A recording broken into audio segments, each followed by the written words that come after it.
What's up, guys? It is Chelsea versus Arsenal this weekend. Obviously, Arsenal are going to Stamford Bridge. Kick-off, I think, is something like 4:30. So I thought, in the build-up of it, as I always do with big games like this, let's do a Chelsea versus Arsenal combined 11. Now, just to preface, this is based on this season. This is based on people's performances that I've seen and that I think are better from this season, alright? And as an Arsenal fan, I think some of it is actually going to surprise you guys. So make sure you stick around to the end, and if you're new to this channel, please hit that follow button. I'm on the road to 3k followers. So let's get into it. In goal is going to be David Raya. He has been one of the best goalkeepers this season, despite Arsenal's poor defensive record so far. At right back is going to be Jurrien Timber. He's been absolutely phenomenal every single time he's played for Arsenal this season, and he is the perfect fullback for Arteta and the system that he wants to play.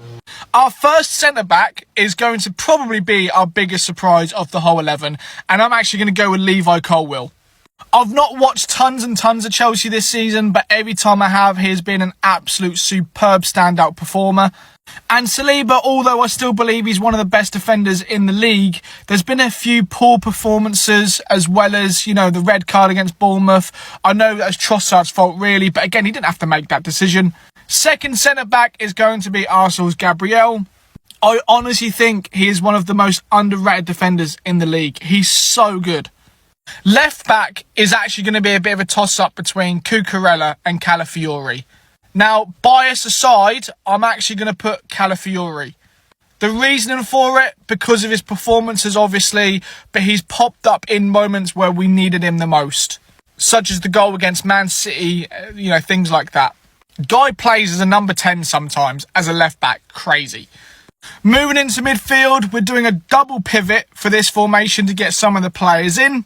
Our two number 6s, if you would like to put it that way, is going to be Moises Caicedo and Declan Rice.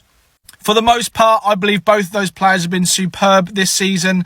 There's been a couple of performances from either of them that, you know, has been a bit subpar, but generally speaking, they've been pretty good.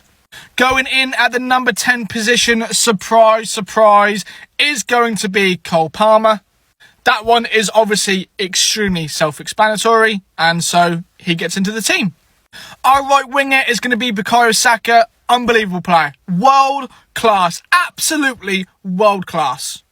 Left wing, I'm struggling with. Now, the reason I'm struggling with it is because I want to put somebody like Pedro Neto there, but it seems Chelsea haven't really got their wingers really settled in at the moment, and it's not really consistent for them. So based off of that and that reason only, I'm actually going to go with Martinelli.